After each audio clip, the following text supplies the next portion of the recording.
November 17, 1943, 02:30 hours, mid-Atlantic.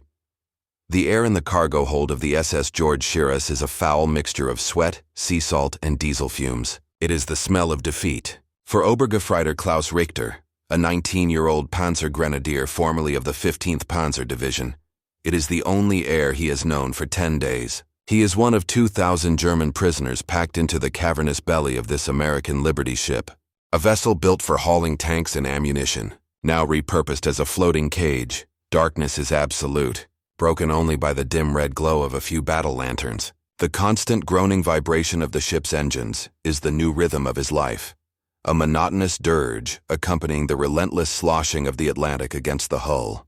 Around him, men are crammed shoulder to shoulder on tiered bunks, their restless movements creating a constant rustle of threadbare uniforms. They are the remnants of the once mighty Afrika Korps, captured under the blistering Tunisian sun, now shivering in the damp chill of the ocean crossing.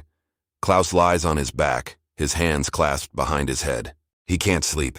His mind replays the final moments of battle, the terrifying shriek of artillery, the sight of his commander's P-4 brewing up in a column of oily black smoke, and the final humiliating act of raising his hands to a group of grinning American GIs. He had been told they were savages, gangsters from Chicago and uncivilized cowboys who took no prisoners. Goebbels' voice crackling over the radio had promised a barbaric fate for any German soldier who fell into their hands. Torture, starvation, medical experiments, death. His fingers instinctively find the worn edges of a photograph tucked inside his tunic. It's his mother and his younger sister Leni, standing in front of their small Bavarian farmhouse. In the photo, the sun is shining. Leni is smiling, missing a tooth. His mother looks proud, her hands folded over her apron. He had promised them he would be home by Christmas, a hero of the Reich. Now, he was being shipped to the gangster land itself, a continent he could barely imagine, a place he was certain would be his grave. He is thirsty. The water rations are strict. His stomach growls with a familiar gnawing emptiness, a sensation that has been his constant companion for the last year of the war. He thinks of the meager rations in the desert, hardtack and thin greasy soup. He expects whatever the Americans provide to be worse. A punishment. He and his comrades whisper in the dark, their fears feeding off one another. They are taking us there to work us to death in their minds, one mutters. They will make us build their roads until we drop, says another. My uncle fought them in the First War, a veteran corporal rasps. He said they were animals. Suddenly, a hatch groans open above, slicing a rectangle of gray dawn into the oppressive dark. An American guard descends the ladder, his boots clanging on the steel rungs. He carries a crate. The Germans fall silent, watching him with a mixture of fear and contempt. The guard is young, not much older than Klaus, with a face full of freckles. He doesn't look like a savage.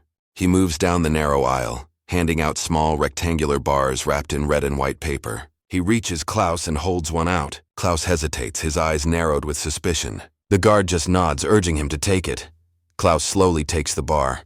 It feels heavy, substantial. He unwraps it. It's a Hershey's chocolate bar. He sniffs it.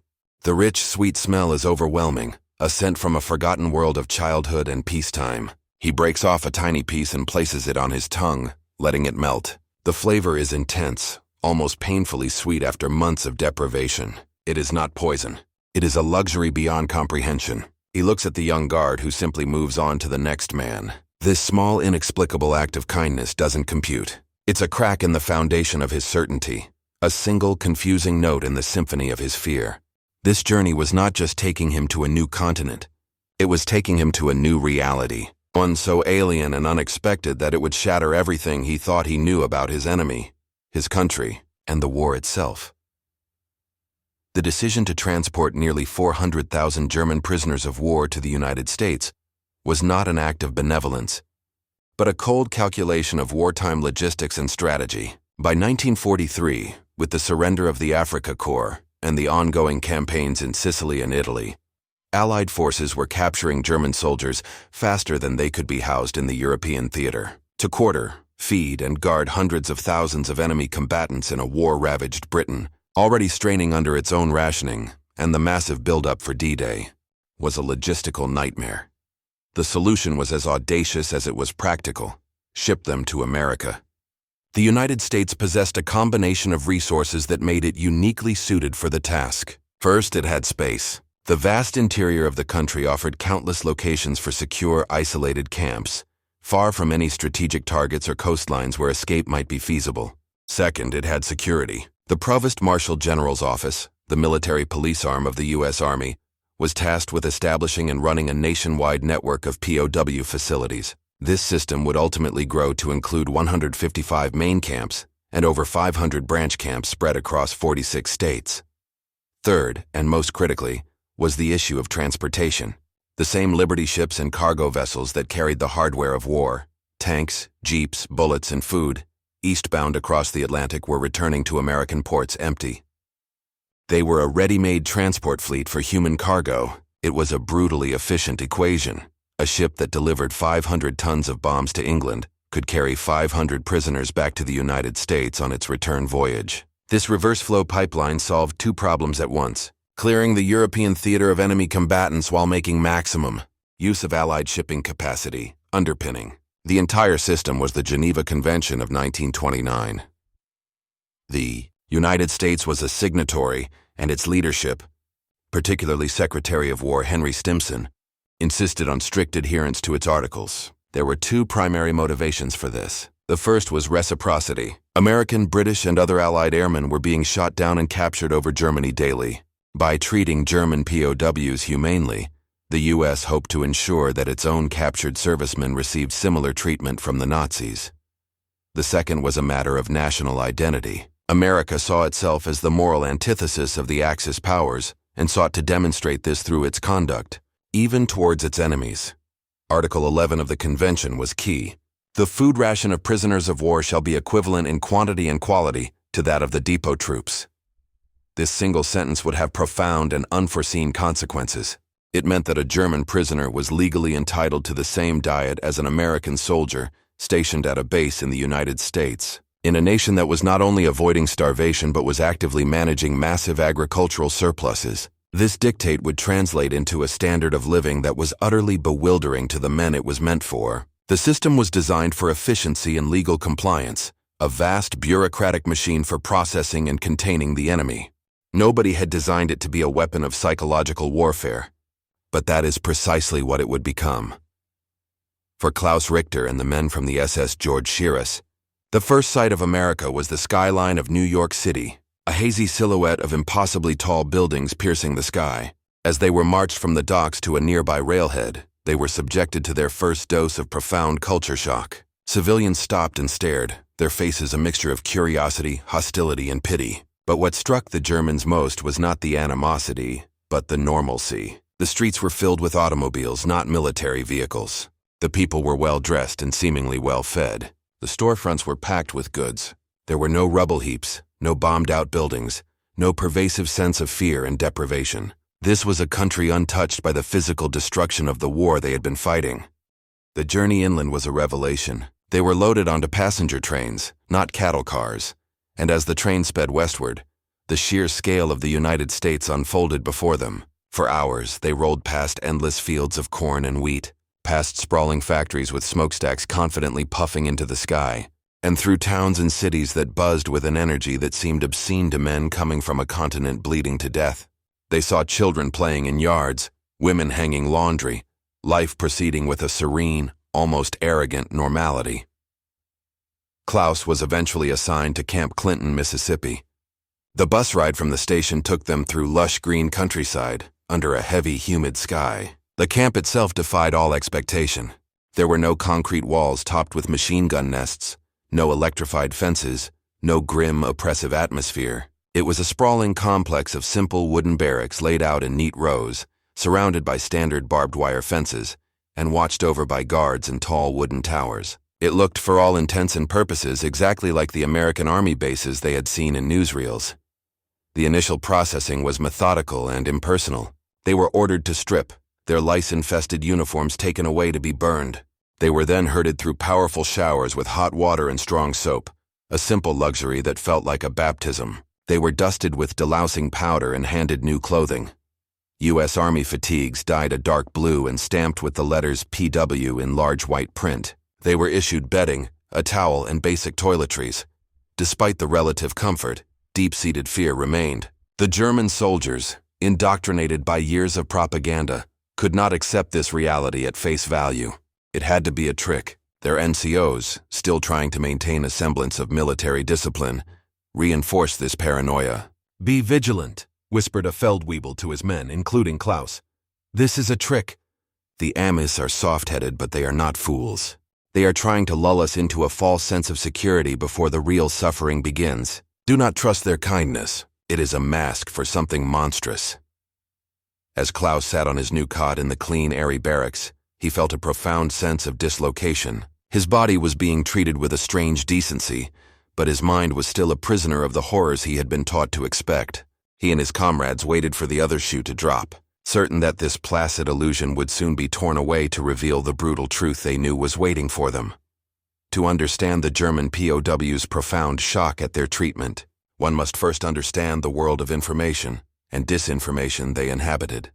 The Third Reich, under the masterful and malevolent direction of propaganda minister Joseph Goebbels, had constructed a psychological fortress around its soldiers and citizens. At the core of this fortress was a caricature of the enemy, painted in the broadest and most terrifying strokes imaginable. The Soviet Union was portrayed as a subhuman morass of Judeo-Bolshevik beasts, and capture on the Eastern Front was correctly understood as a near-certain death sentence. This image was built on a kernel of horrifying truth. But the portrayal of the United States was a work of pure, almost fantastical fiction. Goebbels' propaganda machine depicted America as a culturally hollow, racially mixed, and morally bankrupt society, on the verge of collapse. Americans, they were told, were not a real people. They were a mongrel race of gangsters, criminals, and Wall Street financiers, led by the cripple Roosevelt and his Jewish cabal. Their military was presented as a joke. The American GI was supposedly poorly trained, undisciplined, and motivated only by money and personal comfort. He was a chewing gum soldier, soft and decadent, who lacked the iron will and Spartan spirit of his German counterpart. Newsreels shown to troops at the front and to civilians back home selectively edited combat footage to show only American defeats or surrenders. They were told that American industrial power was a myth, a house of cards propped up by deceptive statistics. Crucially, this propaganda was not just about denigrating the enemy's fighting ability. It was about instilling terror of capture. Soldiers were saturated with stories, both fabricated and exaggerated, of American atrocities. They were told that GIs routinely executed prisoners on the spot, that captured Germans were used for grotesque medical experiments, or that they were handed over to vengeful civilians for lynching. This narrative served a vital military purpose. It was designed to make German soldiers fight to the death, to view surrender as a fate worse than dying in battle. It was a tool to bolster fanaticism and prevent the collapse of morale on the Western Front. For a young soldier like Klaus Richter, this was his reality. His entire understanding of the enemy was built on this edifice of lies. His personal experience was limited to the brutal calculus of the battlefield, where the goal was to kill or be killed. His wider frame of reference was the Eastern Front, where the stories of Soviet cruelty were all too real. He had no reason to doubt what his leaders told him about the Americans. He and his comrades expected cruelty. They expected starvation. They expected to be treated like animals, because they had been taught for years that they were being captured by animals. The wall of propaganda in their minds was thick and strong, built from years of relentless indoctrination. It would take an overwhelming force to break it down. The breaking of the wall began not with an explosion, but with the clang of a ladle against a metal tray. On their first evening at Camp Clinton, Klaus and his fellow prisoners were marched into a cavernous building, the mess hall. They shuffled forward in a line, clutching the metal trays they had been issued. Their minds braced for the watery turnip soup and stale bread that had been the staple of the German army for years. The smell in the hall was the first sign that something was wrong. It wasn't the sour odor of boiling cabbage. It was the rich, savory aroma of roasting meat. When Klaus reached the front of the line, an American cook, a large, sweating man who seemed bored by the whole affair, slapped a piece of meat onto his tray.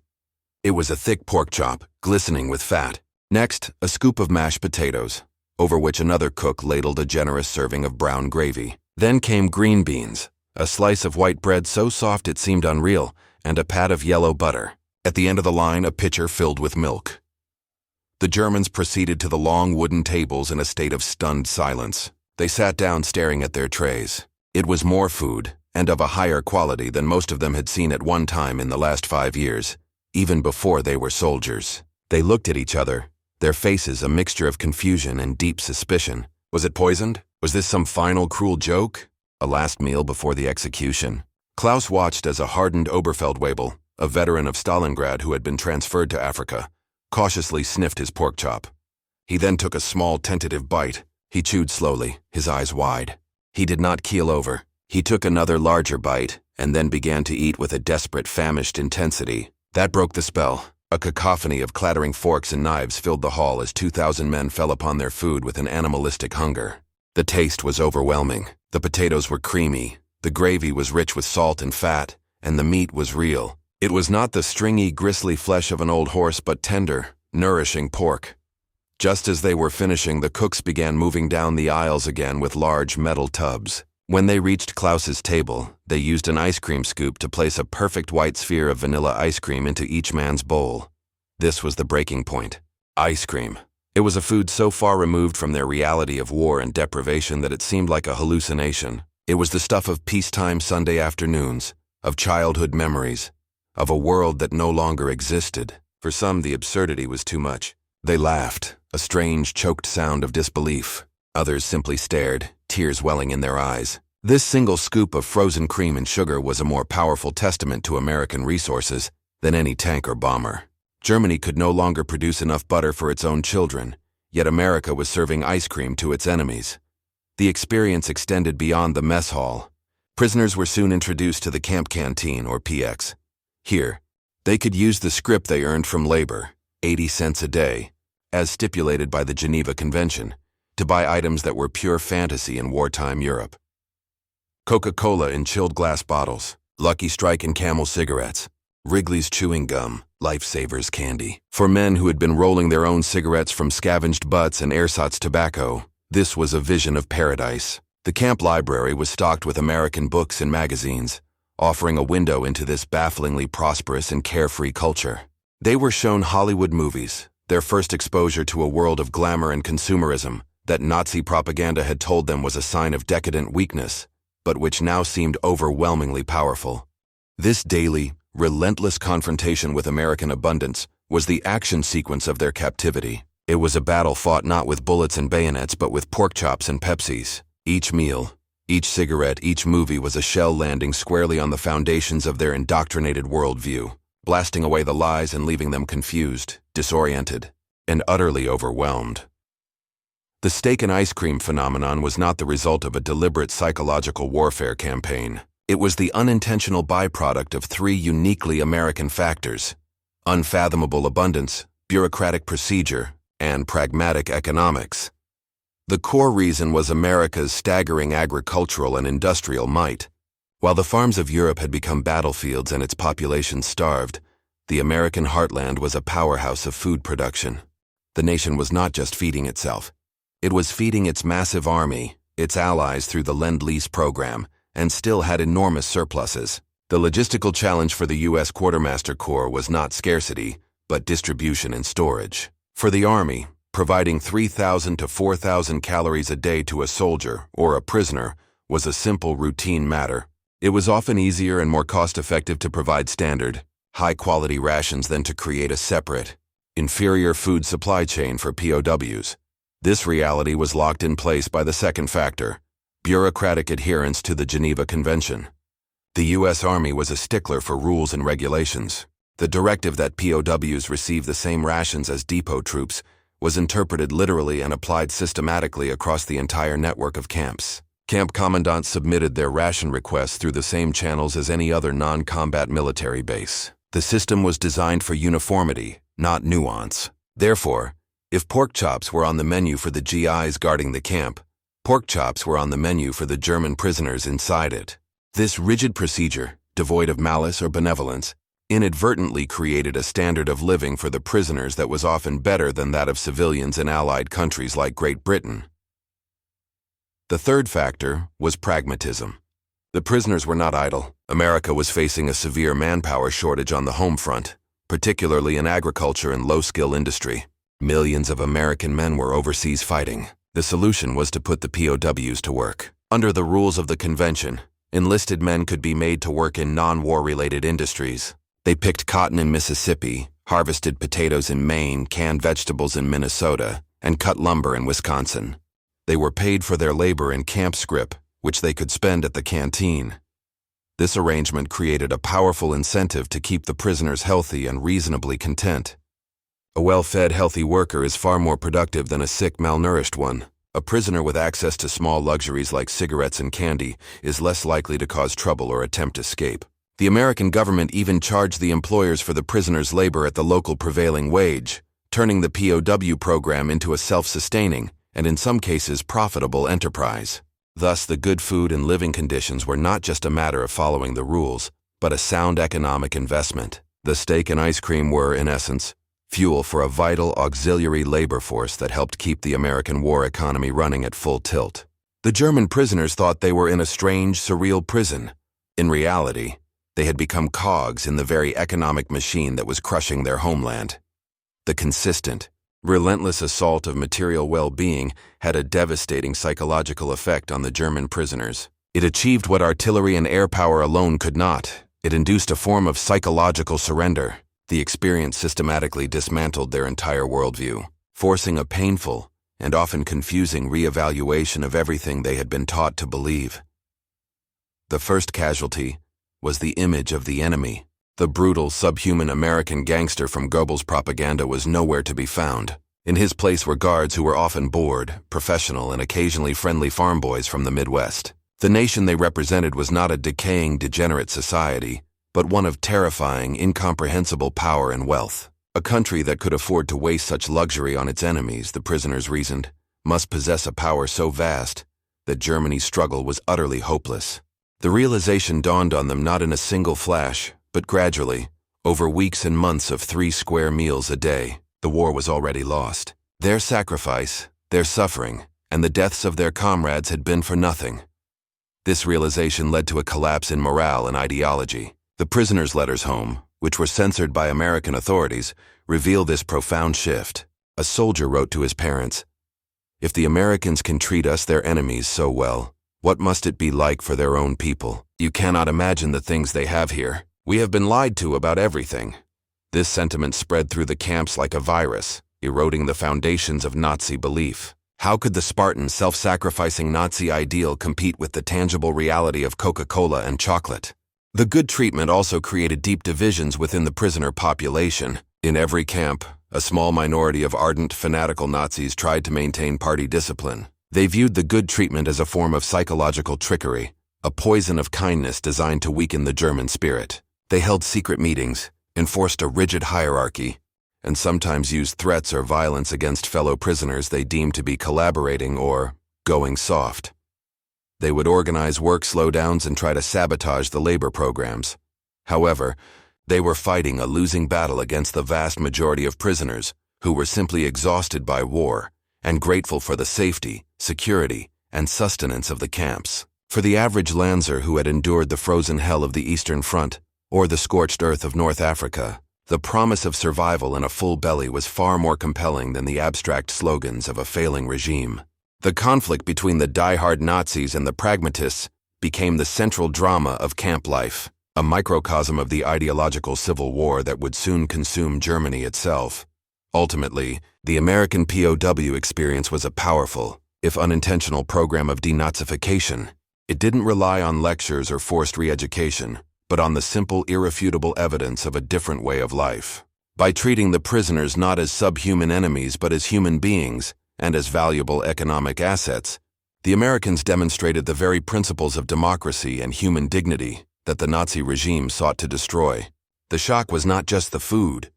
It was the dawning realization that the decadent and weak system they had been taught to despise was, in fact, immeasurably stronger and more resilient than their own.